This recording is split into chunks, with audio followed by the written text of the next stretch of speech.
2, 3 e... No fim de uma semana neste mundo em turbilhão, sentamo-nos à mesa para o dia de reflexão.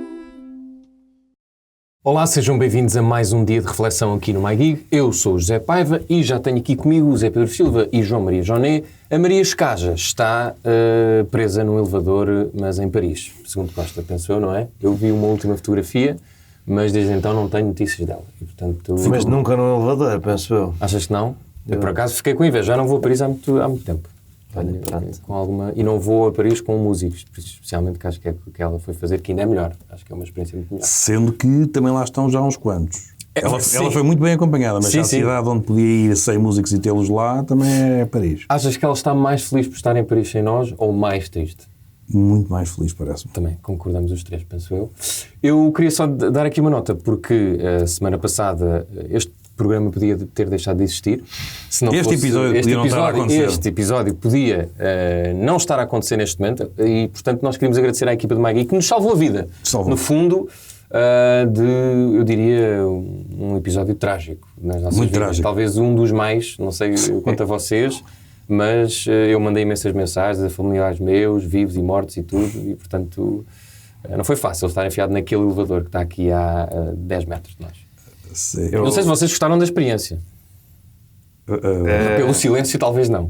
Pois, eu tenho-vos a confessar que o Zé Pedro fez uma publicação engraçada no nosso Instagram sobre isto e a minha mãe ligou-me a dizer: ficaste preso no elevador. Como saberão, eu disse: se isto fosse a minha mãe, estava a correr mesmo mal. É verdade. Vamos lá.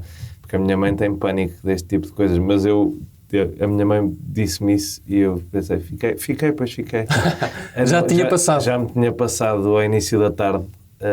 Portanto, ao início da tarde foi quando aquilo foi, mas eram para aí 6 ou 7 e a minha mãe ligou-me a vir. Não vais ficar com stress já não me lembrava. Não, eu não sou muito desse tipo de traumas, por acaso. Vieste de elevador, então? Vim de elevador. Aliás, de Lisboa para aqui, na verdade. Sim. Como se sabe. E tu, Zé Pedro? Obrigado, Carlos Moedas, por esse fantástico elevador. E tu, já tens suado muito ou não, depois daquela experiência aterrorizadora? Não, sabes que eu já dedico muito, e o que é estúpido, porque nós estávamos a descer e, portanto, podia ter perfeitamente ido pelas escadas, coisa que nunca o fiz aqui, mas eu dedico muito de elevador das escadas rolantes, que eu acho que são coisas muito estúpidas. E acho que são coisas muito estúpidas. Acho que só a partir de determinado piso é que fazia sentido, excluindo com certeza casos de necessidade. Mas por uma razão simples. Dou-te um exemplo, que foi uma coisa que aconteceu comigo há uns anos. Quando eu frequentava ginásios, eu na garagem cruzei-me entrei com uma senhora, ela puxou o elevador e eu fui pelas escadas. Depois, aquilo podia ter ido para vários pisos e foi também para o ginásio. Ou seja, onde é que eu quero chegar? Uma pessoa que usa um elevador para subir 2 pisos e depois vai para uma aula de step. Não podia ter logo subido as escadas? Para começar a aquecer? Não sei, não faço ideia. Não faço ideia. Mas, portanto, as pessoas vão para ginásios de elevador. Claro. Em centros comerciais, um piso, vão de escadas rolantes. Mas porquê? Quer dizer, eu percebo que na estação do Rato, do Marquês de Pombal, já não sei, uma que tem há várias. Uma escada rolante, que aquilo é uma coisa que nunca mais acaba. Faz sentido, não é? Quer dizer, aquilo é uma coisa complicada. Agora, eu utilizo muitas escadas. Neste caso estávamos a descer e claro que para ir na vossa companhia, que são pessoas muito interessantes e cada bocadinho... Sim, mas em 2 metros cúbicos não sei se somos assim tão interessantes. Não são. É um facto e, portanto, este podcast vai começar a boicotar elevadores. Pedimos desculpa a todos os inventores e pessoas que apreciam elevadores, mas o dia de reflexão não vai pactuar mais com elevadores. E, portanto, nós, entretanto, temos que ir ao nosso café. Expresso abatanado, curto cheio ou pingado, duplo com cheirinho, sem princípio escaldadinho. Já há demasiada bichice. Não fui eu que disse, foi o Papa Francisco. Quem mais poderia ser, pelos vistos?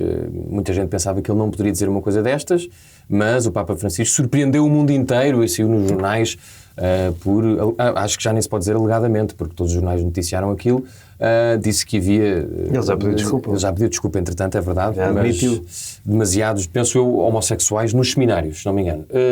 Zé Pedro Silva, segundo o Joné estava a dizer, não é bem bichice, é mesmo paneleirice, não é? O que ele queria dizer? O termo paneleiro. Eu acho que seria mais rigoroso que ainda é pior, com o calão italiano e mais... Sabes a palavra que ele usou? Eu não me lembro. Aqui nesse não é fácil. A palavra em si. Sim, não é uma palavra fácil. Deixa-me O cá. Johnny vai consultar. Só para ser rigoroso. Isto, se fosse um político ou assim, já tinha ido de vela, mas como é o Papa, amanhã já ninguém se lembra. Estavas à espera que o Papa dissesse uma coisa destas. Ele que até tem sido bastante, como é que eu ia dizer, aberto à comunidade LGBT e para integrar as pessoas e para sermos todos mais iguais, etc., dentro da religião católica. Que não quer dizer que não seja preconceituoso. Vamos lá ver. Ele tem, do que eu me apercebi da notícia, e devo admitir que li na diagonal... O quê? Li na diagonal, li. Confesso, não fui estudar o assunto, mas segundo me parece... Frotchagine. Porque eu disse logo que era nome de massa de pasta. Prato de pasta. Se calhar agora também fui ofensivo. Segundo a BBC, translates as a highly offensive slur. Portanto, acho que também a BBC concorda comigo que highly offensive slur é mais do que bicha. Certo. Aquilo que nós sabemos é uma coisa. O Papa não queria usar aquela expressão. Foi uma questão de tradução. O que levanta um problema maior é que para o Papa que não conhecia a expressão ou não sabia o seu significado ofensivo, porque o Papa na sua língua materna não é italiano, é o castelhano, não é? E, portanto, ele não tinha presença, não sabia o que estava a dizer. Mas isto levanta outro problema, que é, à volta dele, pelos vistos, utiliza-se muita expressão. Porque para ele a conhecer...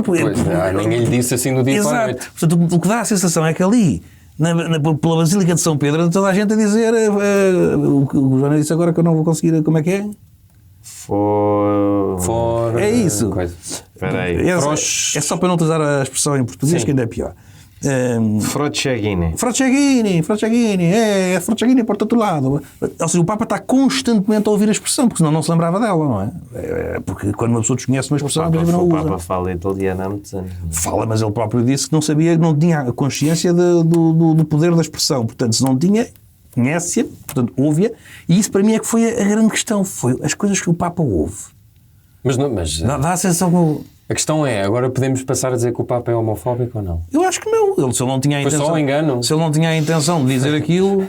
Mas imagina que ele diz mais coisas ainda piores. Eu também não conhecia esta. Dizia uma em alemão qualquer, assim, uma coisa... Exato, agora dava a ofender toda a gente, não é? Mas sem querer. Acho que as pessoas têm que separar um bocadinho as pessoas serem preconceituosas, que somos todos, de agirem em relação a esse preconceito. Porque andamos muito com esta conversa, e no outro dia, que o meu avô, o Ventura dizia no Parlamento, o meu avô e o meu pai eram racistas. Eram de certeza. E machistas. É o normal. Não é, pelo menos o avô. Não é, pelo menos o avô não é nada de extraordinário. É o agir em relação a isso. Eu não tenho dúvidas que a esmagadora maioria das pessoas que fizeram o 25 de Abril tinham preconceitos racistas em relação aos povos africanos e, no entanto, a ação política que tiveram foi no sentido da sua libertação e do respeito por eles. Não quer dizer que... Ninguém é perfeito. Ninguém é perfeito e as pessoas são preconceituosas. Umas mais que outras.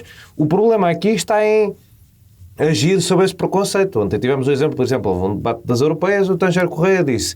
Não explores muito que ainda vamos ver. Vila Nova de Mil Fontes está cheia de indianos e aquilo é uma insegurança brutal. Isso é agir sobre o preconceito para ligar a uma coisa que ele não tem dados objetivos para ligar. Mas agir no domínio da palavra. Mas agir no domínio político, ou seja, usar politicamente uma minoria, o preconceito em relação a uma minoria étnica para gerar medo de insegurança e gerar pensamentos negativos em relação a essa minoria étnica. É diferente de o Tanger Correia estar num jantar com amigos e de fazer um comentário sobre nepaleses. Ou como quando o Marcelo foi apanhado a dizer aquilo à filha de uma senhora, não é? A fazer um comentário sobre o decote. É tipo isso. Com a diferença de que uma pessoa sabe que tem uma câmara de televisão à frente, está na rua e outro está numa reunião. Não, estou a comparar com o Papa. Tu podes comparar mais com o Frederico Varandas, não é? Porque o Papa estava numa reunião. Mas já não se sabe como é que isto sai, não é? A primeira. Mas tu não podes comparar dizer que vão arrebentar com eles é um bocadinho diferente de dizer que há demasiada bichice. Não é no sentido do ambiente em que se diz que é público, mas privado. De ser apanhado. Ok, certo. E o Papa não disse aquilo na rua, não disse está carregado de bicho. Sim, não foi ali na coisa... Tudo certo, o Papa usa este termo. É um termo ofensivo, certo? O Papa é uma pessoa de 80 e tal anos, com alguns preconceitos e hábitos de uma altura em que isto era menos aceito socialmente. E tem também tido um discurso antagónico a essa própria expressão. Tem um discurso público e as posições dele só no sentido da aceitação. Não quer dizer que ele não use... eu acho que não faz sentido... E acho que as pessoas no geral estão a reagir assim. Não faz sentido misturar as duas coisas. Mas se ele não tivesse tido esse discurso na defesa de uma maior igualdade, achas que as pessoas perdoavam tão facilmente? Não, claro que não, mas é isso. Uma coisa é a tua ação política e as tuas preferências. Outra coisa são os teus preconceitos. E se tu agires preconceituosamente do ponto de vista político, és uma coisa. Se agires contra os teus preconceitos do ponto de vista político, és outra. E eu acho que isso é que interessa, e está-se cada vez mais a confundir o público e o privado, à porta fechada de um discurso para a frente. Não é tudo a mesma coisa. As posições pessoais das pessoas são diferentes das posições públicas das pessoas, e isso não tem mal nenhum. Até, em certa medida, é positivo, porque nós tivemos mudanças sociais muito grandes, muitas pessoas tinham preconceitos muito grandes que mudaram. Há 30 anos, a esmagadora maioria do mundo ocidental era contra o casamento gay. Andavam a passar legislação a dizer que o casamento era entre homem e mulher nos Estados Unidos, propôs-se isso em Portugal com a assinatura do nosso Primeiro-Ministro, em 2003, não passou, mas a verdade é que, entretanto, é completamente consensual o tema do casamento gay. Sim. E, portanto, não é pelas pessoas que não mudaram em 30 anos de preconceito em relação aos homossexuais terem esse preconceito que deixaram de apoiar e de votar a favor dessas coisas. De repente o Joné fez com que este café se tornasse muito mais interessante. Zé Pedro, para reagir a isto que ele disse... Para torná-lo um bocadinho mais interessante. Sim, claro. O António Costa disse uma vez, nem à mesa de café podem deixar de se lembrar que são membros do governo, que é um bocadinho contrário àquilo que o Joné estava a dizer, em que lado ficas. Mas ele depois não seguiu isso à risca. Certo. António Costa disse isso. Mas lembrei-me agora disto. Numa das suas saídas contra o seu governante, que depois veio a apoiar. No fundo, se concordas ou não com o Joné? Concordo. Aliás, até estava a dizer relativamente a isso a questão de que para mim conta como é evidente o contexto em que se disse, em que saiu determinada afirmação. Não é? Neste caso foi uma ofensa ou um conjunto de pessoas que têm o direito de se sentir ofendidas. Eu acho que a gente ofende-se cada vez com mais coisas. Tivemos aqui eu acho que isso é social, quer dizer, e preocupa-me. Talvez eu tenha o meu filtro seja um bocadinho mais simpático, mas é raro aquilo que me possa ofender. Quando ouço coisas no Parlamento que um deputado dizer, e não estou a defender, mas estou a dizer que os turcos são preguiçosos só pelo próprio disparate. Eu acho que 0 turcos ficaram ofendidos. A mesma coisa que no Parlamento... Olha, houve uns turcos na Twitter. Claro que se aproveitam porque as pessoas vão lá picá-los e eles dizem que é uma vergonha, um escândalo, sabe? Mas, quer dizer, se fosse ao contrário, já foi ao contrário, já disseram que nós éramos copos e mulheres e não sei o quê, e acho que as pessoas... E nós ficamos super ofendidos. Nós não, quer dizer, se podemos generalizar e dizer que o Primeiro-Ministro até disse que era racismo, mas o Primeiro-Ministro falou em meu nome e não devia, porque eu não sentia aquilo nada como racismo, sentia aquilo como, olha, um complexo, um preconceito, muito comum, muito banal, e que me ofende absolutamente 0. Eu não tenho que impor aos outros aquilo que me ofende, não deixa de ofender. Portanto, a pessoa ao lado diz-me, mas eu ofendi-me. Sim, senhora, está no seu direito. Aquilo que eu digo é, devíamos ter tendência a ofender-nos cada vez menos. Não temos tendência a ofender-nos. Estamos com a tendência a ofender-nos cada vez mais. Mas também ofender obriga a uma reação. Aquela coisa da tanto da maioria como da minoria. Eu acho que de quê? É normal tu sentir-te ofendido com o Ministro das Finanças, Presidente do Eurogrupo, dizer, perante um país que teve várias razões para ser mais afetado pela crise, nenhuma delas a ver com a nossa produtividade, como ponto essencial, dizer que estás na situação em que estás por culpa própria de vinho e de mulheres. Tipo, acho que isso é ofensivo. A mim não me ofende. O que eu digo, a mim, sabes o que é que eu acho? Que essa expressão ofende-o a ele. Eu, quando ouvi um homem que devia ter alguma cultura, devia ter algum conhecimento, que está no cargo em que está, a dizer uma vulgaridade daquelas, aquilo ofendeu a ele. Olha, quando andamos nas redes sociais nós temos muita malta que vai lá chamar nomes e tudo isso e dizer as piores coisas. Eu agora tenho quase a mesma resposta, que é, isso não ofende nada, isso ofende aos teus pais. Tu estás a escrever essas coisas para as pessoas, é uma ofensa para os teus pais. Mas há legitimamente quem, porque há duas pessoas em algum lado que estão a ser ofendidas ou económico que se podem sentir ofendidas e têm até mais razões do que nós para sentir. Eu comecei por dizer, poder, claro que podes, eu não vou impor nada a ninguém. O que eu digo é, neste caso, no caso de Isel Bloem, eu acho que o ofendeu a ele, porque é uma coisa é uma coisa, eu acho que ele próprio fica embaraçado a seguir aquilo tudo. Portanto, quando António Costa vai, racismo, xenofobia, É bom carregar nesses temas no contexto europeu. Há muitas pessoas, há muita gente do norte da Europa que acha que nós no sul não fazemos nenhum e que somos uns indigentes. Mas não deixam por tu gritar racismo. Não, condicionam-os. Eu acho isso bom. Agora, acho diferente, lá está, acho só que é bom traçar esta diferença entre esta pessoa faz uma piada homofóbica, esta pessoa é homofóbica na sua esfera privada, isto são duas coisas diferentes, e três até. Esta pessoa faz uma piada homofóbica, uma coisa, as piadas podem ser homofóbicas sem a pessoa ser homofóbica, pode ser só gozar com a homofobia. Esta pessoa é homofóbica na sua vida privada. Outra coisa, nível de gravidade superior, mas continua a não ser de todo tão grave como esta pessoa tem posições políticas no sentido de impor a sua homofobia aos outros. Acho que esta escala é preciso ter em consideração. Mas tu repara, o Papa ter dito 20 mil coisas. O que é que nós estamos a discutir e a saber? E eu não digo que... Eu não sei como é que se sabe. A notícia é sempre, como é evidente, a história do homem que mordeu o cão, não é? A notícia é sempre o Papa utilizar a expressão bichas, neste caso não é a tradução correta, mas vamos pôr como está a sair na nossa imprensa. Aqui o meu ponto é este.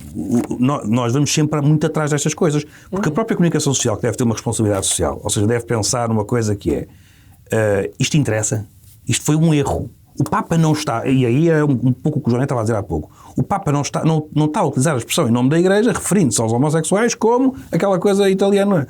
Não está. Portanto, foi uma coisa que lhe saiu, a justificação foi que ele não sabia o peso da expressão, era uma conversa entre membros do clero, que enfim não devia ter sido conhecida, portanto eu não devo dar sequer a notícia. Mas o que é que qual é o problema? É que nós andamos a escarafunchar nestas coisas. Hoje de manhã no Twitter o que é que estava a sair por todo lado? Aquele ex-juiz, ou lá o que é que era aquele que agora é de extrema-direita, já não sei, é do ERC, não é? Sim, sim. Pronto. Que apareceu aí na pandemia. Foi para não sei onde agora lutar contra os homossexuais aqui numa terra qualquer portuguesa. E fez um vídeo que diz umas barbaridades. Toda a gente a partilhar.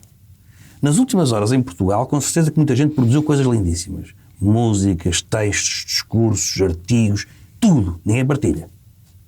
Um imbecil diz uma imbecilidade. Toda a gente partilha. É assim, isto é doentio, andamos envolvidos com o absurdo. Bom, vamos ver mais temas absurdos ou não para a nossa reflexão. Vamos refletir. Muito bem, vamos lá então à nossa reflexão e olhar para a visita de Zelensky aqui, finalmente, a Portugal. Ele tem andado a viajar, recentemente foi à Espanha e à Bélgica e aterrou aqui finalmente em Lisboa. Zé Pedro Silva, foi uma visita muito breve, pelos vistos não respondeu a nenhuma pergunta sobre a possibilidade de abrir no futuro negociações com a Rússia e saiu daqui com um pacotinho. Não foi um pacotão, foi um pacotinho. Eu estava a ouvir agora na rádio do militar ou do general, que são sempre os generais que agora são muito conhecidos, a dizer que Portugal não podia oferecer muito mais porque não investe propriamente nas suas Forças Armadas, tendo em conta que outros países deram aviões e artilharia pesada. Achas que Zelensky tem razões? Podia ter oferecido em numerária. Podia ter oferecido em numerária, exatamente. Raspadinhas. Achas que Zelensky sai daqui a sorrir ou foi só mesmo aquelas passagens que a gente faz quando vai, por exemplo, para a França e para ali em Badajoz para comprar caramelos? Ora, aqui o general Zé Peter, o que é que tem? Como está sempre a ser comentado por generais, uma pessoa fica sempre um bocado... Sim. Mas enfim, é bom que todos façam uma reflexão sobre estas coisas todas, não é? Eu acho que Zelensky... Não me parece nada que Zelensky tenha vindo só assinar estes acordos, tenha vindo só pedir dinheiro, não me parece minimamente que seja o caso. Eu acredito piamente, aliás, e ele utilizou essa expressão, não acho que não focou apenas nela, mas en passant utilizou-a. Eu acho que o trabalho dele é voltar a chamar a atenção para a guerra dele. Porque, como é evidente, a questão do Médio Oriente está A ultrapassá-lo. Está a ocupar todo o espaço mediático, internacional. Em Portugal não, porque em Portugal, enfim, já temos aqueles generais fixos que vão lá todos os dias à meia-noite dizer como é que está a guerra. Mas, em geral, sendo certo, também ocupa um espaço agora com a questão em Israel e na Palestina. Mas eu acho que o Zelensky está a fazer estas viagens mais para isso. Porque os aviões, os protocolos, quer dizer, não é preciso sair do meu país para ir assinar, quer dizer, ainda se me acorda uma pessoa quando está numa guerra, em princípio está ocupada. aquilo parecendo que não ocupa, a pessoa estar a lutar. E, portanto, deslocações destas, para além de todo o risco, são um bocadinho dispensáveis. Portanto, uma pessoa pode falar com o Primeiro-Ministro belga ao telefone e pôr no Twitter: falei com o Primeiro-Ministro belga que me deu 30 caças e agora vou outra vez aqui lá para baixo andar aos tiros. E, portanto, ele quer fazer uma coisa diferente, que é quer que o avião aterre, quer comunicação social, e eu não estou a criticar. Acho que ele faz bem. Aliás, já se percebeu uma coisa, é que Zelensky foi uma grande sorte para aquele povo, não é? Mas como tudo na vida, a sociedade costuma esquecer os temas. Não sei se vai acontecer. Por vários motivos, quer dizer, ele podia ter optado no início por um exílio bem remunerado, não sei se qualquer dia também não era defenestrado, mas quer dizer, essa opção estava sempre em cima da mesa, de fugir com a sua família, era o que porventura faria a maioria das pessoas, não é? Com medo, com receio, porque ele tinha que pensar, se ainda a tem naqueles dias, vocês lembram-se, quer dizer, toda a gente dizia, vão dar cabo dele, matá-lo, não é? Portanto, tem uma coragem que se tem que elogiar. Não foi para exílio nenhum, não fugiu, não abandonou o seu povo, e agora parece-me que está a querer mostrar-se outra vez como quem diz, pá, está ali outra guerra, como quem diz, não é, ou não esqueçam a outra. Mas continuamos ali. Esta guerra está quase a ficar crónica. As pessoas já dizem, pá, pronto, não lá está ali daquele lado. E eu acho que Zelensky fez muito bem. Portanto, não me parece que a viagem seja para ir buscar dinheiro. E se assim fosse, como é evidente, não vinha a Lisboa buscar 100 milhões de euros. 126, não é? O que no pacote de Espanha e da Bélgica... Sendo certo que Espanha dá agora este pacote gigante, mas tinha dado muito pouco. Portanto, tem que se ver no total no que foi dado. Na Suécia acho que é o 16º pacote. Sim, portanto... É evidente que... Está bem, pronto, mas depois também há questões de proximidade. Claro, e outras questões que havia. Sim, claro. Mas, portanto, para terminar é isso. Eu acho que Zelensky está-se a mostrar... a imprensa depois faz sempre aquelas reportagens sobre ele próprio, sobre o começo da guerra, sobre tudo isto.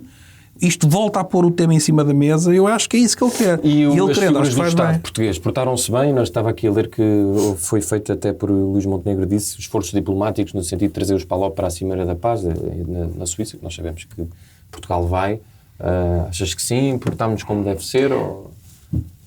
Eu acho que não, mas cansa-me sempre estar a bater no ceguinho. Acho que não, porque estarem os dois no aeroporto, acho que não faz muito sentido, e porque não eram os três, porque a Guerra Branca acho que está de férias, ou pelo menos foi passear.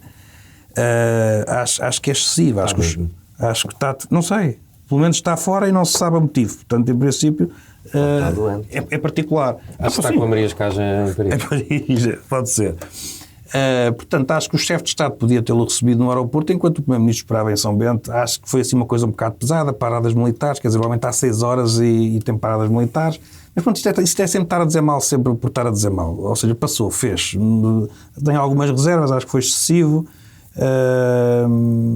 Mas como digo, o Zelensky tinha uma dívida para com Portugal de nos visitar e veio cá picar o ponto. Pronto.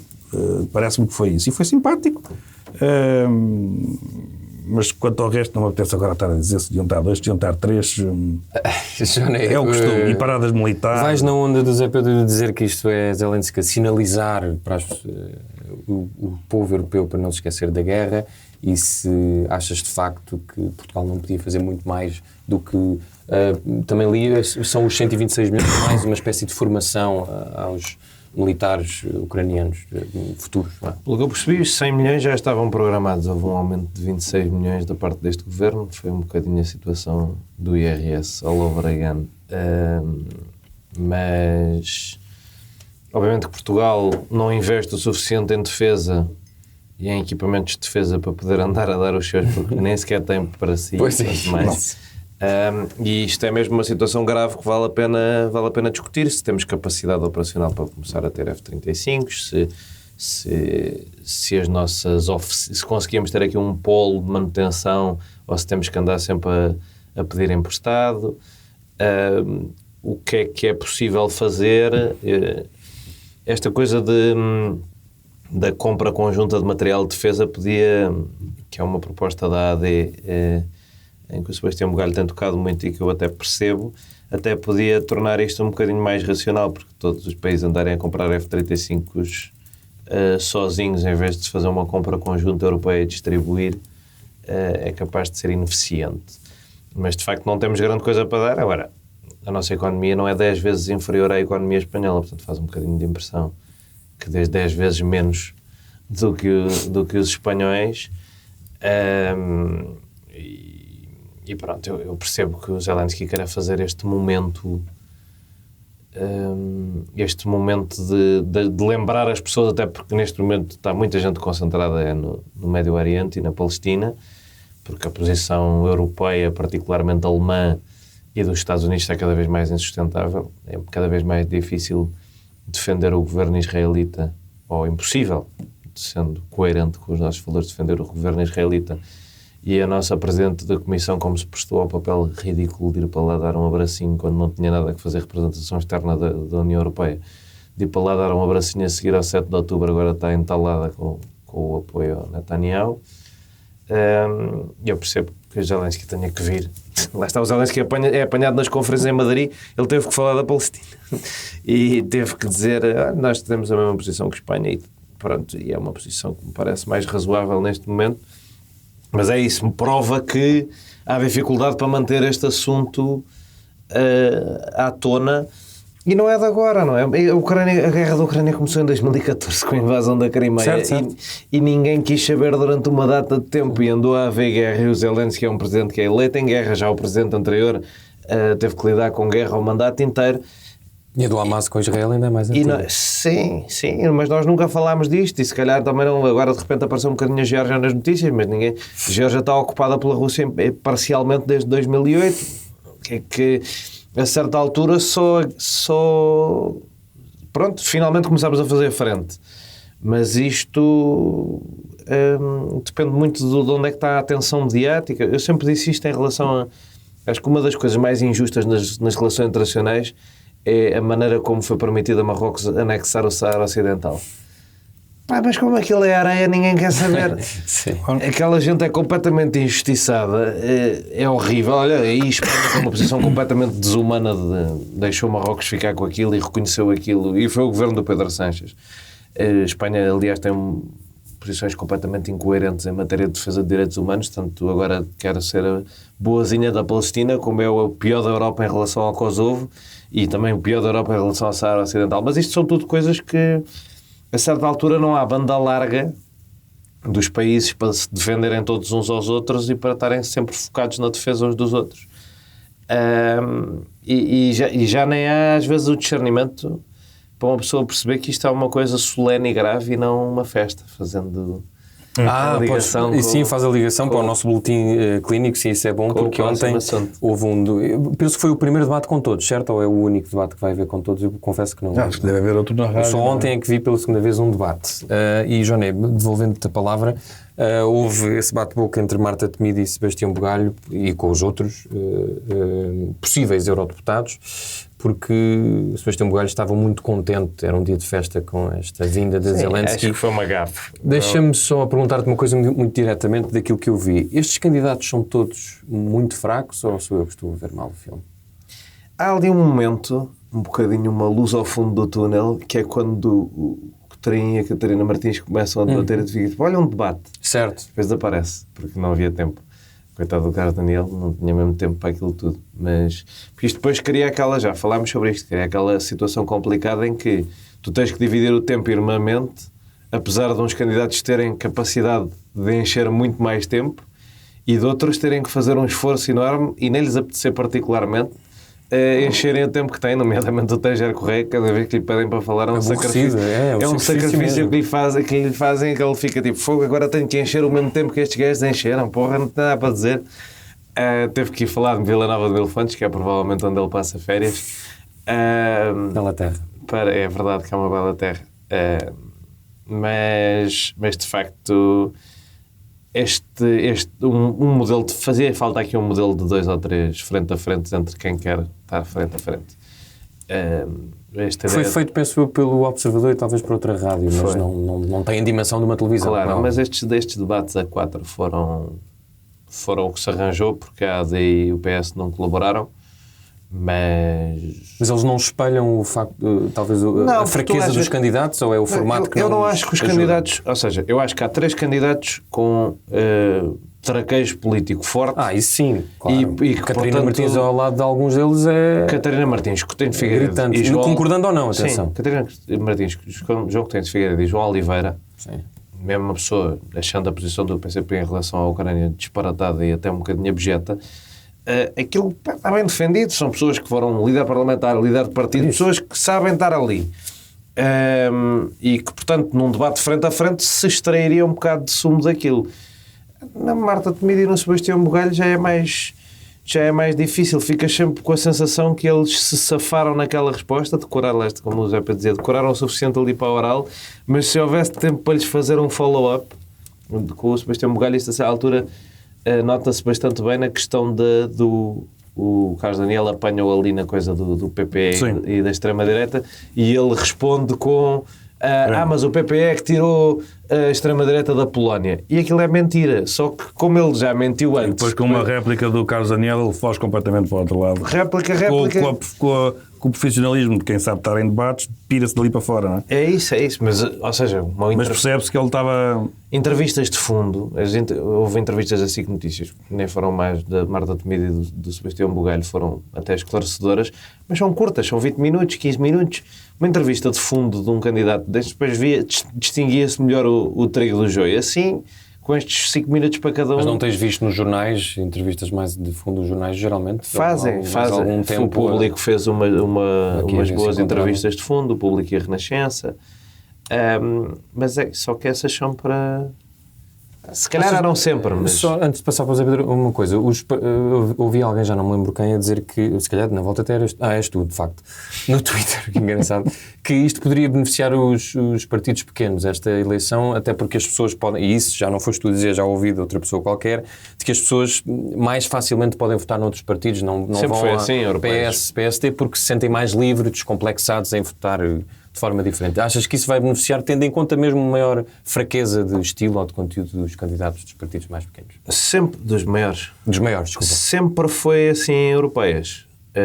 Desde as primeiras europeias em Portugal, que é assim que as pessoas percebem que não está em causa quem é que vai governar, não têm que votar de acordo com, no meu distrito só entra este partido, e votam de forma mais livre, com o voto menos útil, digamos, obrigados pelas circunstâncias a votar em determinados partidos.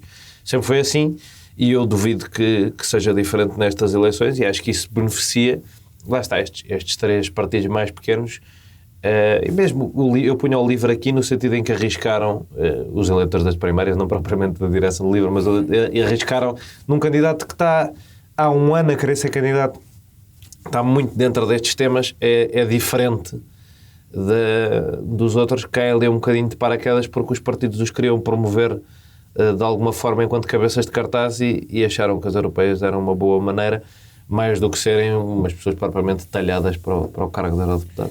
Zé Pedro Silva, hoje estamos muito a concordar muito, portanto discorda lá e diz que o Tanger Correia é o maior, por favor. Não, porque eu não acho que o Tanger Correia seja o maior. Eu acho que tu podias ter utilizado uma mais fácil, não é? Vai ser difícil. Não, mas estávamos a falar em off que eu achava... Mas também não acho pior. Que os candidatos eram um bocadinho fraquinhos. Eu também não acho... E tu tens criticado não só o modelo, como o conteúdo dos bons alunos que são estes candidatos. E, de facto, os temas têm sido... Eu acho que se nota mais que são temas recorrentes em comparação com as legislativas, também porque são temas que nos dizem, entre aspas, menos. E talvez isso, o efeito para o espectador seja aí outra vez a conversa dos fundos, aí outra vez a conversa da Ucrânia, quando nós já sabemos as posições dos partidos. Exatamente. Talvez isso canse mais. E ainda ontem no debate foi mais outra vez os mesmos temas de sempre, já sabemos, já conhecemos as posições, é dar deixas para se picarem todos com aquelas picardias tremendas, cada um que trouxe uma de casa melhor do que a outra, entalar e não... E não presta para nada, aquilo é tudo muito fraco, é tudo muito pobre, não encontro. Eu acho que a abstenção, eu estava a pensar ontem, e acho que vou começar, acho que vou fazer a aposta que a abstenção vai ser brutal. Eu achava, nós temos aqui aquela aposta. Temos a peça de aposta. Tínhamos aquela aposta, eu acho que ia compensar esta coisa do voto antecipado e tudo isso, e de alguma... Vocês vão votar antecipado? De alguma... Não, vou votar é aquela coisa de poder votar num sítio qualquer. Ok. Votar fora. Aqui há algum entusiasmo com isso, podia compensar a quebra por causa do calendário dos feriados e tudo isso, mas acho que não, acho que está muito desinteressante, e se apostasse num resultado, apostava que a coisa vai replicar muitas legislativas, à exceção do LIVRE, que pode ali roubar um bocadinho. As sondagens dizem. É? Então pronto. Olha, é mesmo isso que eu acho que vai ser. Porque, A coisa da abstenção, as sondagens não falam disso. Mas, ou seja, as pessoas que respondem a sondagens dizem quase todas que vão votar, mas são pessoas que se deram ao trabalho de responder a uma sondagem. Ou seja, uma espécie de empate técnico. Acho que na prática o que vai acontecer é quem está muito determinado a votar e quem está muito apaixonado porque a AD tem que não sei o quê, ou porque o PS tem que não sei o que mais, ou porque o LIVRE... Isso é uma dinâmica que normalmente beneficia o PCP. Pois, porque esses quase sempre vão votar, não é? O mesmo grupo de 300 mil pessoas que vale cada vez menos em eleições nacionais, em eleições europeias ainda vale um eurodeputado, quase certeza. Se, havendo abstenção. O que é lamentável, porque Portugal, neste momento, não sei se não é o único que manda comunistas, só se for a Grécia, com o outro. A França deve estar a mandar. A França, na lista do SUMAR, de certeza que vai alguém... Não, e em França é em coligação, mas a Grécia tinha também, mas nós já éramos dos poucos. Enfim, nós também é uma coligação, mas pronto. Mas, seja como verdade, for. E uma parte da coligação está nos verdes europeus e não nos... Sim. Eu acho que o Bloco de Esquerda vai ter um problema ali com o LIVRE, que o LIVRE vai ali... Alguém apanhou essa com graça no debate, alguém no Twitter, já não lembro quem, que dizia que o João Oliveira tinha dito que a eleição era entre xenófobos, neoliberais e quem luta pelos trabalhadores e pelo povo. E tu pensas que atacando todos os outros partidos europeus, representando uma coligação que tem 2 partidos europeus, aquilo fica um bocado estranho. Então ele estava a atacar os verdes europeus também, nos quais estão o Partido Ecologista. Está lá o parceiro dele. Não te convenceste ontem quando João Oliveira disse quando forem os nossos filhos a ir para a guerra não acham que é tempo de parar? Achas que isso não é uma mensagem que convence as pessoas? Não? Isso é populismo do mais básico, não é? Mas certo, estamos a falar de um candidato que em cada frase diz que temos que fazer a valorização dos salários. Estamos a falar de um candidato que hoje de manhã esteve na linha de Sintra a dizer às pessoas que o comboio chega atrasado ou não existe por culpa dos bloqueios da União Europeia. O que é uma aldrabice. Como é que eu vou aqui encontrar frases? Quer dizer, há bloco político no mundo com melhores transportes públicos e comboios. Comboios é difícil por causa do Japão. Sim. É a China. Olha, a China é um bom exemplo para eles. Mas ele está a brincar com isto tudo. Quer dizer, a Europa tem problemas de ferroviários. Portanto, o bloqueio... Não tem. Tem. Principalmente na Península Ibérica, mas... certo, mas não é uma escolha da Europa. Sempre nos deram os fundos. Tu não tens um TGV há 15 anos, não foi a Europa que bloqueou. Tu escolheste não fazer. Quer dizer, e portanto eu não posso estar a culpar a Europa. E o Cavalheiro entrou hoje num comboio. Na verdade foi ontem. Ontem, terça-feira. Sim. Pronto, eu li a notícia hoje. Entrou num comboio, não respeitou a inteligência daquelas pessoas. Porque para mim é ofensivo. Olha, há bocado estamos a questão das ofensas. Eu cheguei, o comboio atrasou-se. Isto é os bloqueios da União Europeia. Não é sério. Não é sério, quer dizer, ele pode estar contra a União Europeia, pode estar contra tudo, a política, até o plano ferroviário, pode estar contra isso tudo. Está no seu direito. Dizer que os comboios em Portugal se atrasam ou são suprimidos por culpa dos bloqueios da União Europeia não é uma factualidade. Mas pronto, e depois em cada frase temos que valorizar os salários. Então, e não sei o quê. Pois isto tudo passa pela valorização dos salários. Portanto, não é sério, não é uma candidatura séria, não é? Eu não acho. Não consegues vislumbrar alguma luz em algum candidato? Não. Pois Sebastião Bugalho ontem conseguiu expor, de facto, a sua maior fragilidade. E aí foi exuberante. Expôs aquilo de uma maneira em que... E Marta Temido, que foi quem lhe deu mais cacetada, é curioso porque Marta Temido, sozinha, não tinha apanhado. Qual é que foi a fragilidade já agora? Foi a questão de dizer que a visita de Zelensky era um dia de festa da democracia. Certo, sim. A fragilidade, sabemos qual é que é. Mas Marta Temido não acha nada de graça nenhuma a Sebastião Bugalho. Eles têm ali mesmo... Vamos ver uma coisa. A fragilidade é óbvia. A fragilidade é falta de... Ela chamou-lhe imaturidade. Eu, como é uma questão da idade, eu não gosto muito dessa questão, eu com 22 anos acho que eu fui candidato a uma Câmara e acho que isso é disparatado. Não é que eu não diga que com 22 anos não cometesse disparates que não cometo com 42 e que não diga as neiras. Isso pode ser imaturo com 40 anos. Mas eu talvez quisesse utilizar aqui outro adjetivo. O que eu acho é que eles põem... qual? Eles põem, não sei, tinha que estar agora a pensar, isso não mais significa. Eles põem a sua fragilidade maior. E quem percebe, quem topa é João Oliveira, que é manhoso, anda nisto há muito tempo. O que ele sabe já esqueceu a Marta Temido há muito tempo. E então ele é que vai lá com aquela coisa de festa, as pessoas a morrer, que não é uma coisa em debate entre duas pessoas. Eu não estou a dizer que o Sebastião Bugalho não faz as mesmas, mas não é sério, porque não era aquilo que a pessoa queria dizer. A guerra é uma festa, não foi isso que o Sebastião Bugalho disse. E portanto, sim, eles põem a fragilidade dele ao máximo, desta facilidade com que pode resvalar ali para, enfim, para uma certa falta de experiência. Mas é que o Zelensky Eu acho mesmo uma coisa, uma gafe. Pronto, é gafe. Não é ele é um mau, adora a guerra, mas é gafe, porque o Zelensky anda de t-shirt propositadamente para explicar que não está. Tipo, ele está a meio de uma emergência. Certo. Toda a comunicação da Ucrânia é nós estamos a meio de uma emergência, senão andava aqui de fato e vinha para as festas e não sei o que. Isto não é uma festa, isto é tipo um pedido de ajuda de emergência. Portanto, eu acho que é mesmo não é uma gafa em relação ao que é óbvio em relação à comunicação da Ucrânia. Sim, mas nós já percebemos que... Certo, mas já percebemos que Zelensky faz sempre isso porque quer mostrar que está em guerra. Todos os países utilizam os seus meios de comunicação ou as suas estratégias de comunicação. Sim, mas ele quer mostrar que é guerra, que é uma coisa de exceção e má e complicada, não que é uma coisa tipo, é uma festa a União Europeia a apoiar-me. Não, ele está sempre tipo, apoiem-me mais, isto é preciso mais, isto é uma emergência, a casa está a arder. A expressão de bugalho acho que era outra. O que eu queria dizer era que a visita dele aqui demonstra uma festa de democracia, porque é a democracia contra a tirania, contra a opressão de Putin, tudo Ele isso. vinha visitar e uma democracia. E num ambiente de guerra em que vimos comprar armas, quer dizer Sim, que mas é uma é um festa pouco complicada. infantil. É essa a questão. Mas depois Marta Temido aproveita, como digo, porque ela vai ao retardador. Sim, vai atrás do João porque Oliveira. João Oliveira faz, aproveita-se, não é? Salta para cima do outro a espezinhar. E depois Marta Temido mais à frente diz, eu já agora, muito revoltada, muito com rasgar as vestes, com aquela coisa sempre muito sentimental, já agora queria voltar atrás, porque depois tem um bocado disse aqui uma coisa muito séria. E fica até embargado. Pá, isso é um bocado de treta, pá. Convenhamos que é um bocado de treta. Toda a É gente. política. É política, sim, mas é política um bocadinho de Jotas e de RGAs, regiões. Seria uma coisa que o Sebastião Bugalho faria na boa, mas eu não tenho Também é pena em verdade. cima dele. Sim, exato. Ele só- Mas eu disse isso. Ele só fala assim. Mas eu disse isso. Eu disse isso. É um acting. Mas eu disse isso, ele merece. Eu não sou olho por olho, dentro por dentro. Como é que é? Olho por olho, dentro por dentro. Pronto. Eu não sou Ele esse. fala e depois para e faz assim. Não, ele volta à posição. Faz não. sempre isto, não é? E quando apanha algum que diz alguma coisa, mete-lhe ali o bracinho e diz: eu peço essa desculpa, senão vai-me lamentar. Vai com aqueles salamaleques de merda. Eu devo ter ouvido mal. Sim. Ele é completamente um cabrão. Não há a menor das dúvidas e, portanto, Pode não ter tido tempo para todas se as que preparar, lhe eu fizerem, compreendo. todas as que lhe fizerem, ele merece, óbvio. Mas num debate eu não gosto muito destas coisas, porque eu preferia que as pessoas, uma provocaçãozinha aqui, ali, tudo isso, pá, mas com elegância e com conteúdo. É verdade, mas aquilo é falta de jeito. Isso o João Oliveira até tem mais jeito no tipo, fez tipo a parte parlamentar, tipo a festa. Sim, sim. Não, até teve mais jeito do que. Espera aí, deixa-me aqui dizer que Sim, isto foi ela muito ficou sentida. Bem, mas o importante é dizerem quem é que vão votar. Já decidiram o vosso voto? Mas não vamos estar os dois no mesmo? sei. Eu há muito tempo que me dizia, eu até ao lavar dos cestos Zé Vindima, porque eu gosto de ver tudo, não mas pode dizer merda. eu desde o início eu digo que vou votar no Coutrinho. Também eu. Agora temos que ver... Porquê? Das propostas que se me apresentam, que eu não posso fazer, a menos que eu fizesse a minha e votasse então na minha, das propostas que se me apresentam, da qualidade do candidato, da confiança que eu tenho, me parece Certo. o mais... Está bem. Temos que depois perguntar à Maria em quem é que ela vai votar. Exato, essa deve ser difícil de... Eu ainda não decidi.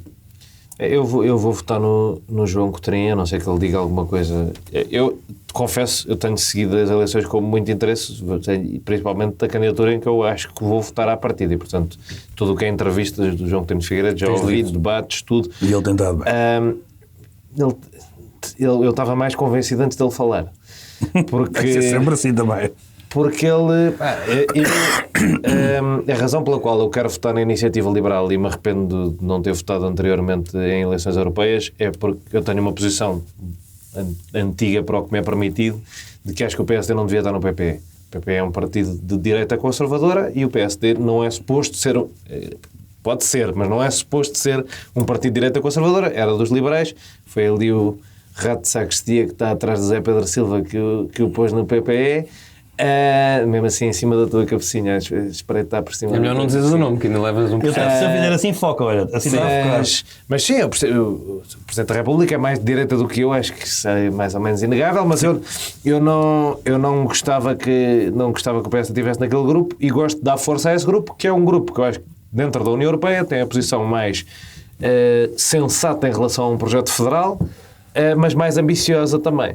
Agora, não gosto de toda a gente naquele grupo. Não sou particular fã da tendência austeritária um bocado dogmática dos liberais alemães e acho que o João Coutinho de Figueiredo está muito alinhado com eles e está muito... Ou seja, quando diz que não faz sentido haver impostos europeus, eu acho isso retrógrado e dogmático. Sim. Os impostos europeus dependem da circunstância em que se apresentar uma situação em que é melhor haver um imposto europeu do que um imposto nacional, faça-se. Aliás, esse é um princípio básico da União Europeia, que é a subsidiariedade. É sempre no nível mais eficiente. Se for mais eficiente a nível local, a nível nacional, a nível nacional, a nível supranacional, a nível supranacional.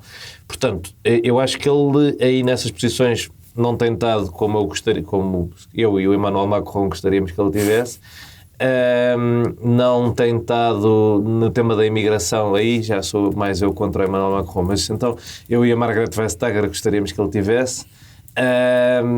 Portanto, há liberais europeus que eu preferia reforçar mais do que o João Coutinho de Figueiredo. Agora, dadas as alternativas, as minhas convicções e a minha família política europeia preferencial, acho que não faz sentido votar noutra coisa que não mas essa que é a questão. Liberal. Mas essa que é a questão. E nós temos sempre que ver. Por isso é que a convicção, se é assim grande, ela não é. Mas nós temos sempre que escolher, a menos que apareça um projeto em que tu te identificas e até sais com bandeiras e fazes campanha, como acontecia antigamente, que é uma coisa que tem graça. É difícil. Eu estou sempre a lembrar isto. Eu não me recordo de comícios em que estavam cheios com milhares de pessoas que se identificavam mal ou bem, mas identificavam-se com um projeto. Está bem, também não temos mais conturbados, mas as pessoas identificavam-se e iam todas. Hoje em dia temos que pagar aos figurantes para estarem num comício. Hoje em dia, isso já foi um tema da campanha do Sócrates. Já foi em 2005. É que eu acho que pior do que serem eleições à volta de um partido é parecerem eleições desinteressantes, porque isto é a União Europeia dos temas mais importantes, se não o tema mais importante para países como Portugal.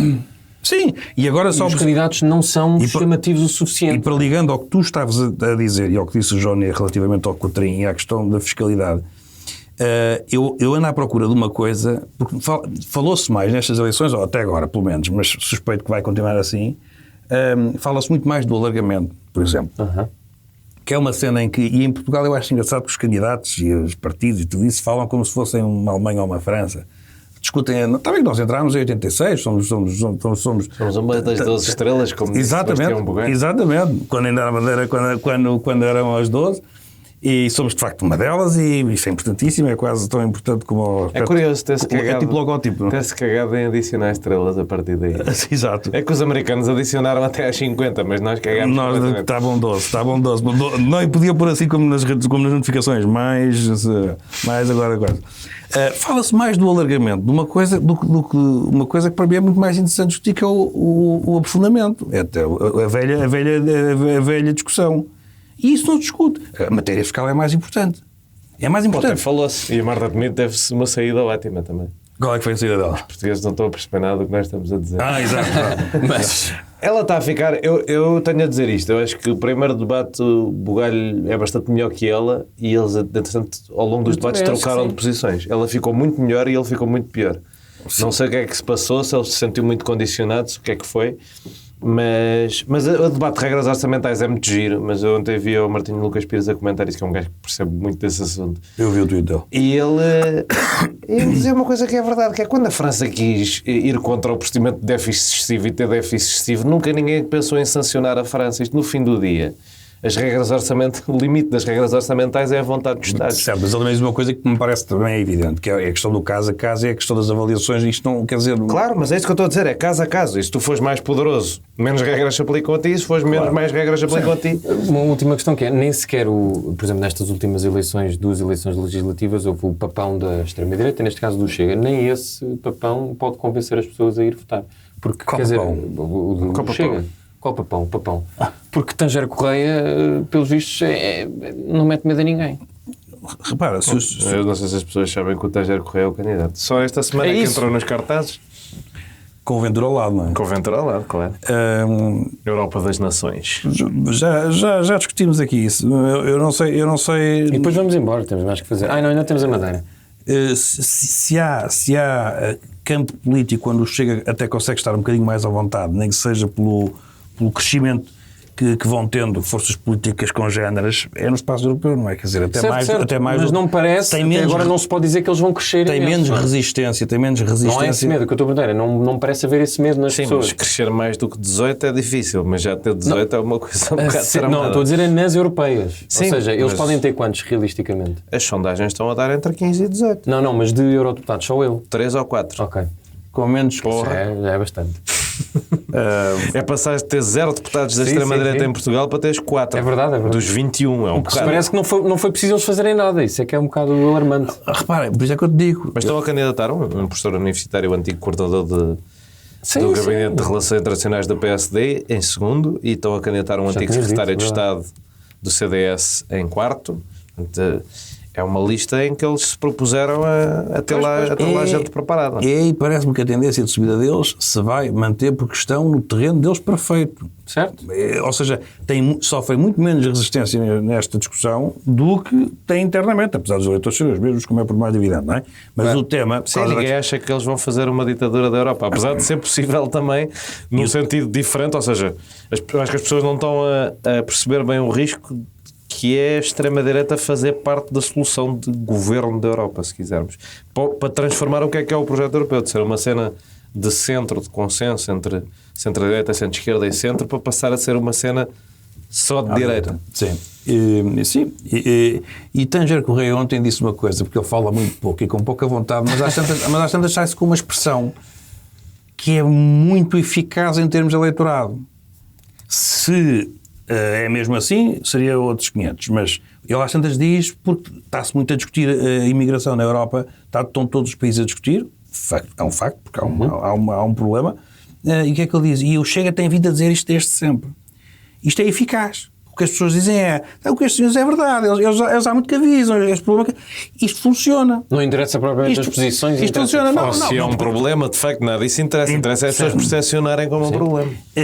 Claro que a discussão depois tinha que ser muito mais complicada e acho que ele já, entretanto, adormecia.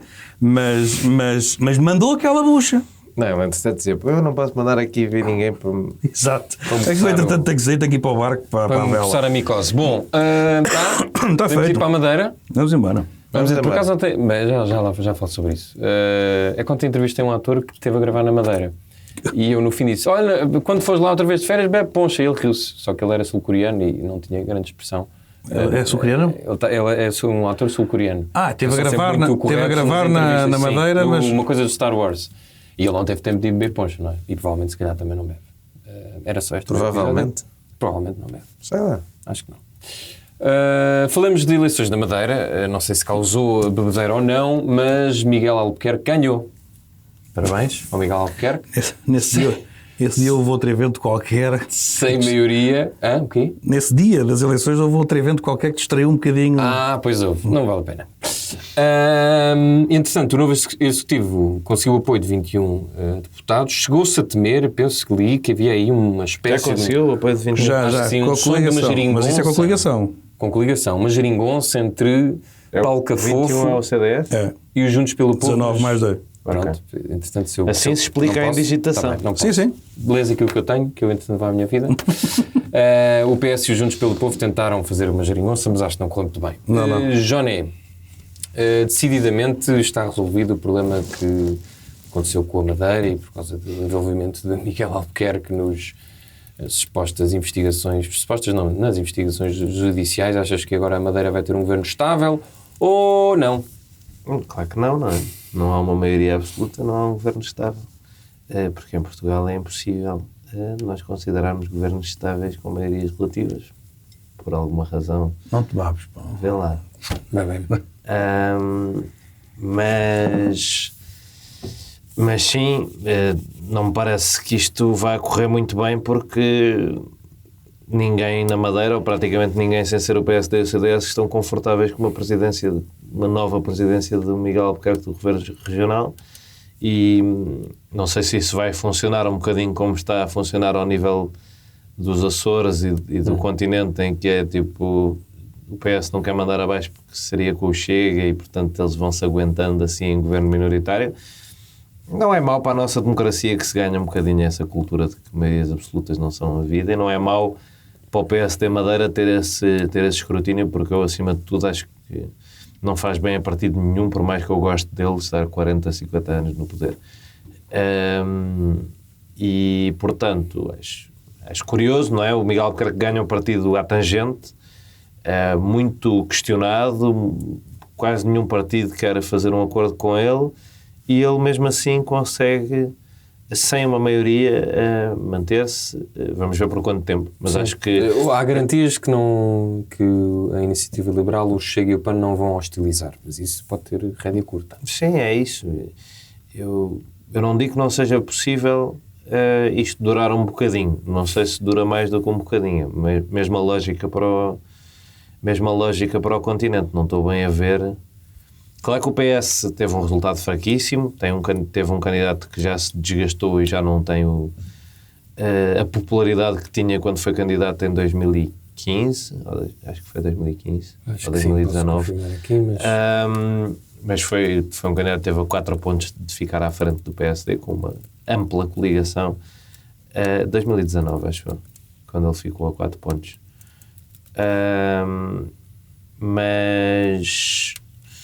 Mas de facto não percebo bem esta solução regional e não percebo bem. Tu és mesmo o pior. Eu estou distraído porque tu és o pior gajo a googlar coisas que eu já vi na minha vida. Eleições regionais 2019, não era isto que eu queria? Não, como é que tu vês os candidatos assim? Não percebi isso. Eu não estou a ouvir, não sei se sabes. Mas é que parece que estou, mas não estou. Eu tenho um amigo que cada vez que eu entro no carro com ele vai pelo caminho mais longo, invariavelmente. Eu é assim, eu gosto disso. Vira sempre para o lado errado. O que é que tu querias, diz lá? Era isso, mas não era assim. Eu depois, quando chegamos a casa, explico-te como é que... Fazes-me um desenho. Como é que se pesquisa no Google, o que é que se passou. HTTP, // Mas é de facto é impressionante, é quase bonito de ver ao longe. Porque ele quer saber o cabeça de lista e não vai conseguir, porque está a escolher olhar para os resultados eleitorais e não para tipo página da Wikipédia, vou explicar agora, página da Wikipédia das eleições da Madeira de 2019, aparece a cara dos candidatos assim logo. Está aqui. Mas era em inglês. Mas aí também está assim. Dá de dizer Paulo Cafofo. Pronto, é isso, 2019. Obrigado. Mas sim, foi um momento... Não me lembro quem é que era o candidato antes dela. Foi um momento de luz e cor para quem nos vê, para quem nos ouve foi um bocadinho menos engraçado, mas pronto, não tenho muito mais a dizer sobre a Madeira já percebi. do que isto. Ou... Que merda de tema. Não, ou Juntos pelo Povo conseguia ser uma alternativa válida e grande. Foi interessante. Isso foi interessante, a estagnação do Chega também foi interessante, estagnaram completamente em relação ao resultado regional anterior e tiveram metade dos votos em relação às legislativas. A tua solução é repetir eleições em pouco tempo? Isso, eu diria que sim, mas para mim achei interessante o Juntos pelo Povo, que é um partido assim centrista, mas também antissistema, conseguir ter mais apoio do que o Chega, apesar do André Ventura ter estado acampado na Madeira. Esse sim deve ter experimentado muita poncha e muita... Mas livrou-se de um atentado aqui. É verdade. Pois é, o atentado. Vê lá se ele não é... Ter comido muita carne em vinha de alhos e coisas dessas. Há de ter sido gastronomicamente ótimo para ele, mas politicamente foi um desastre. Passou lá a semana acampado e produziu mais 0,3% de votos. O que eu estava a dizer é isto: Madeira é o lugar mágico que serve de cenário à nova série de Star Wars. Olha, que estreia para a semana lá aqui. Podias ter recomendado isso depois, no segmento. Pois podia, mas eu ainda não sei o artigo, não posso nem a série. Zé Pedro Silva, queres dizer alguma coisa sobre Madeira ou podemos ir almoçar? Tu não queres que eu diga? Que essa pergunta é retórica completamente. Ou podemos ir embora. Se estavas à espera deste resultado, se achas que podemos tirar leituras nacionais, vais sempre dizer que não. Miguel Albuquerque é um homem novo. O que te apraz dizer sobre... Apraz-me dizer o seguinte, apraz-me dizer que... Nós estamos um bocadinho a espiar pecados, não é? Porque nós não falámos disto antes de acontecer. Pois não. E foi um bocado uma falha. Aí, portanto, mas vocês disseram que sim ao tema quando eu sugeri. Não, mas arrependi. Estamos a espiar pecados no sentido de que já não há nada de muito interessante para dizer. Mas ficámos a sentir-nos mal não ter falado antes. Para os nossos amigos madeirenses. À semana, como ainda não temos resultados europeias, temos que ir um bocadinho ao Rishi Sunak. Sunak é ótimo, não é? Sim. Rishi Sunak, porque estamos a ignorá-lo e aquilo está tudo ótimo para aquelas bandas. Tantas coisas estamos a ignorar. A formação do governo holandês, por exemplo. É um bocadinho menos interessante, mas também pode ser interessante. Eu não digo que não tinhas nada. Ele não tinha nada a dizer e tu ainda menos. Não, eu tenho. Fónix, que eu ligar a Maria para ela dizer qualquer coisa sobre a Madeira. Tu estás-me a fazer confusão, estás agarrado ao computador, eu penso sempre que estás a jogar no... Não estou, estava a confirmar aquilo. O solitário. Miguel Albuquerque não se devia ter candidatado. Ponto número 1. Porquê? Candidatou-se. Vamos para o ponto número 2, que é o PSD deve governar, na minha opinião. E acho que tivemos aqui mais uma oportunidade de ver Pedro Nuno Santos com o seu entendimento do que é o jogo parlamentar, que é qualquer coisa. Ganha quem conseguir fizer... Porque a ideia de coligações, e eu bem sei que ainda há bocado falávamos na Europa, e na Europa há países que têm uma tradição de coligações com 20 partidos e tudo isso. A questão é que no nosso sistema isso não existe. É um sistema quase, aliás, os novos partidos... Mas está a começar os novos partidos vieram romper, claro, sim, com o bipartidarismo que nós tínhamos, que não era formal, mas era informal. Noutros tempos, em que o CDS tinha mais tomates do que hoje em dia, juntaram-se ao PS para tirar o PSD nos Açores. Sim. E aqui também houve essa abordagem, mas não correu bem. Mas o CDS já deixou de ter esses valores. Que era quando havia as dificuldades, as transposições dos resultados, enfim, porque de facto os partidos são mesmo autónomos. Mas aqui a questão é, não se devia ter candidatado. Candidatou-se, tem esta vitória sem maioria, no meu entendimento, contra Pedro Nuno Santos, que como é evidente, promove aquela andota. Foi o anúncio de um acordo entre o PS e os Juntos pelo Povo, porque foi uma andota, porque não tinham mais rigorosamente nada, a não ser o pacto entre ambos, e não chega, ou seja... Chegava para serem maiores que o PSD, eu percebi mas não tinham o que precisava o representante da República lá, que era, para além disso, precisava do agremã, ainda que fosse, lá está, informal também, dos outros três. Porque só assim é que tu consegues...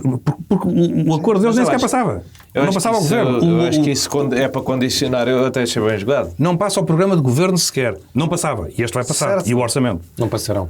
Não passava com o PS e, portanto, fez aquilo que eles em tempos criticaram ou criticavam a Cavaco, que deu posse para a escolha durante 2 meses, cumpriu. Eles também cumpriram, no fundo, disseram, estamos aqui, marcamos posição, tínhamos uma coligação e nós perderam tempo. Mas Pedro Nuno Santos vem-nos sempre dizer que as eleições, em democracia, as eleições não são nada quem as ganha, é quem consegue depois fazer. Porque isto para mim é problemático, porque em coligações que sejam naturais, mesmo que sejam pós, eu sou sempre a favor das pré-eleitorais, mas enfim, isso era outra conversa. Em coligações naturais, uma pessoa percebe em que há pontos de acordo, em que há um partido que cede e que chegamos aqui a um entendimento e avançamos. Mas ali há uma condição natural, que é o assunto mais importante da Madeira para todos os partidos que não são o PSD é tirar o PSD de lá. Sim, exato. Portanto, eu até percebo que eles... Certo.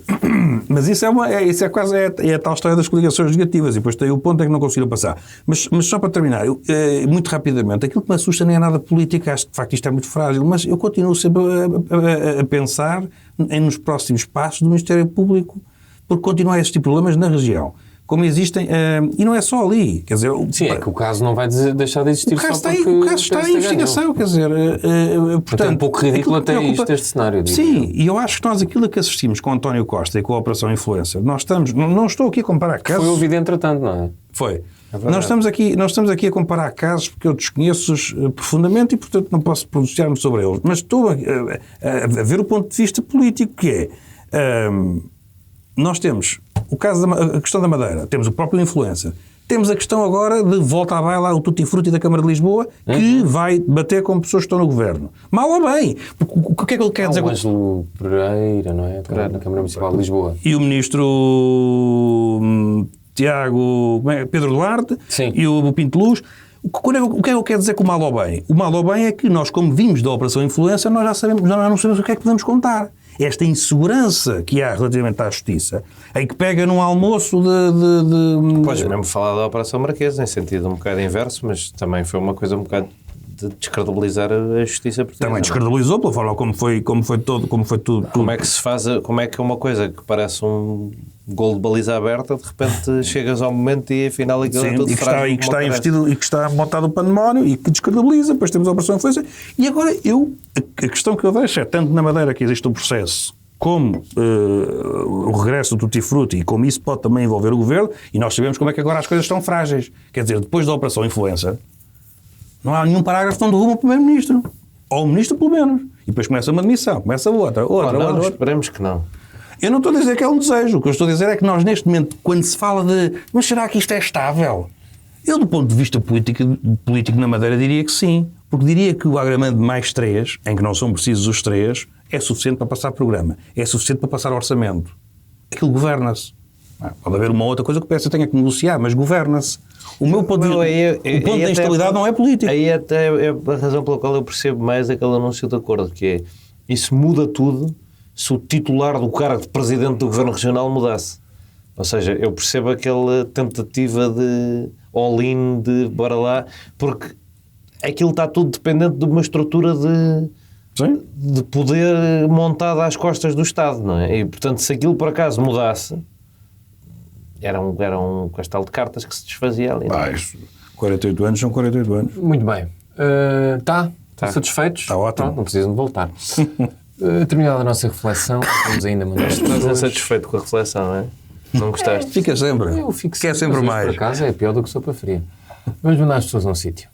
Vai, mas é pró.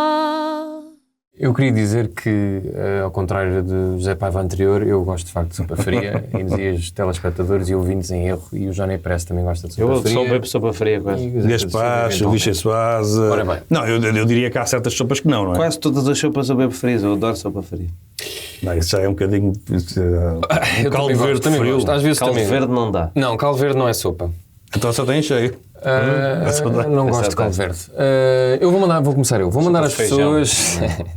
Sopa de feijão. Não, feijão Mesmo de sopa. espinafre, fria. Vou mandar as Olha, pessoas. que tenho agora em casa, vou comer. Vou mandar as feijão, pessoas. feijão. Vou mandar as pessoas primeiro, eventualmente no futuro próximo, a 2 filmes portugueses que ganharam prémios, não é?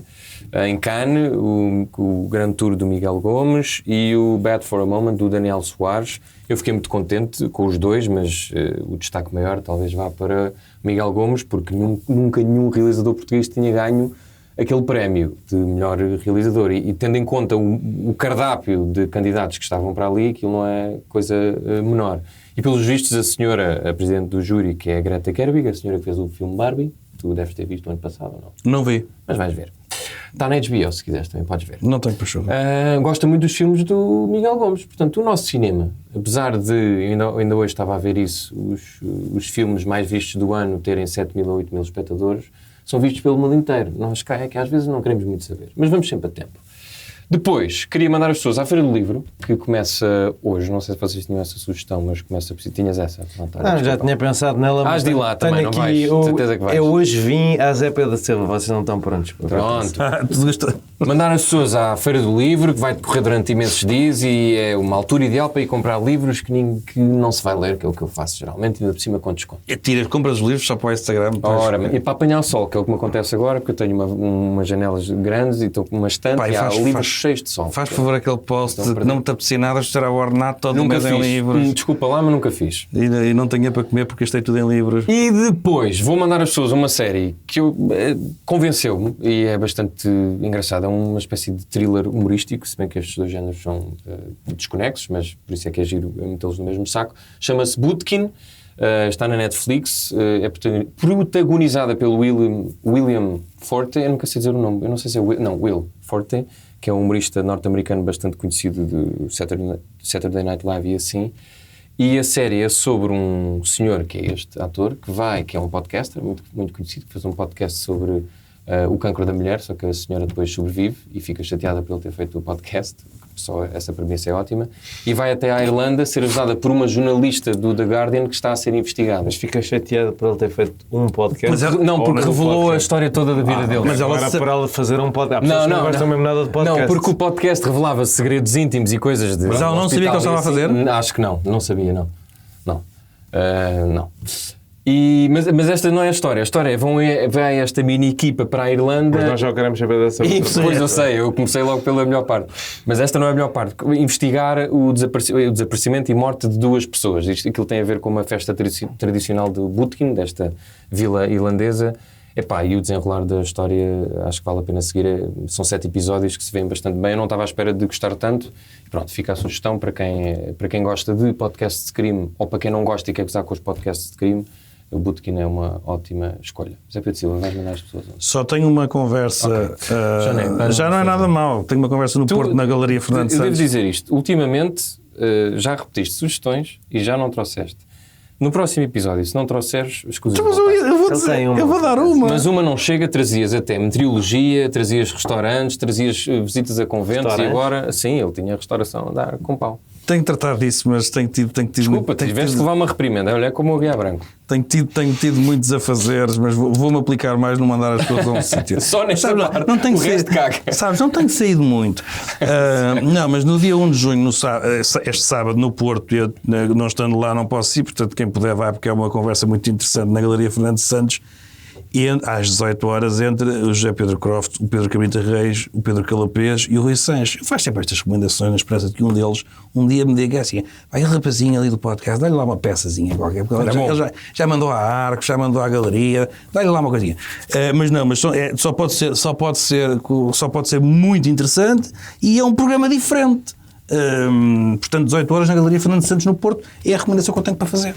A galeria do... E já agora depois podem ir aos restaurantes do Vasco Coelho Santos. Sim, Mas agora comecei a dizer nomes, mas depois não está restaurantes. O Vasco abriu no Time Out, porque abriu o Time Out no Porto, o mercado. O mercado abriu. Estás a ver como já tens mais... Exato. E o Vasco... só precisa puxar...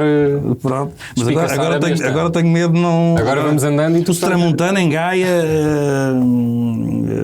pronto.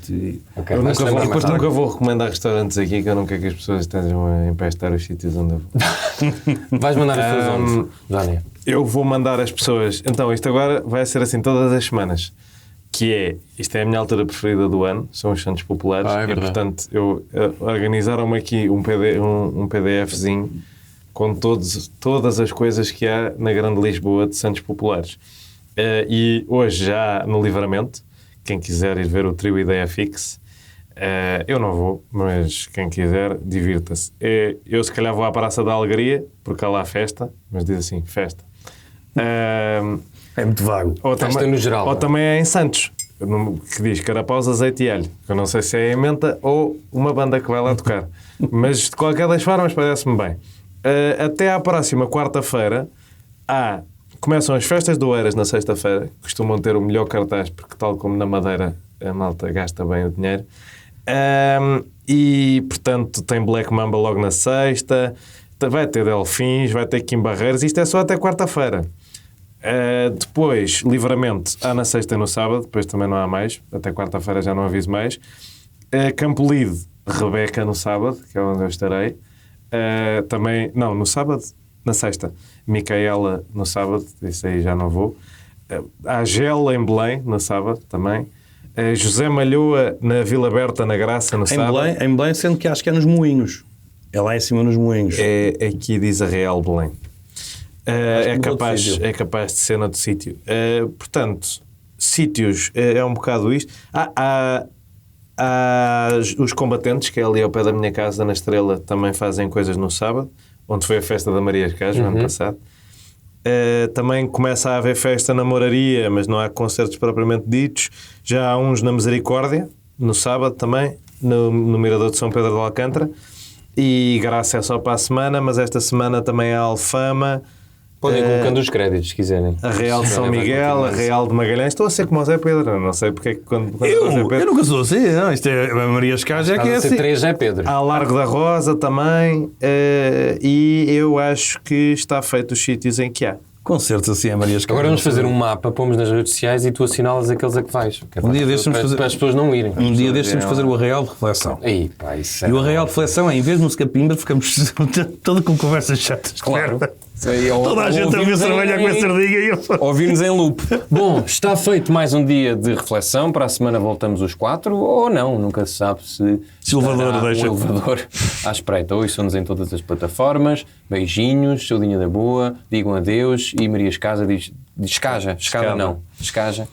Diz adeus também aí de Paris, está bem? Beijinhos, adeus, diz adeus aos senhores, pelo amor de Deus. Eu não sou fã desta parte. Mas tem que ser, fala, pelo amor de Deus. Vá, tchau. Adeus, adeus, então adeus, adeus, então adeus, adeus, então adeus, adeus, então adeus, adeus. 1, 2, 3 e no fim de uma semana neste mundo em turbilhão, sentamo-nos à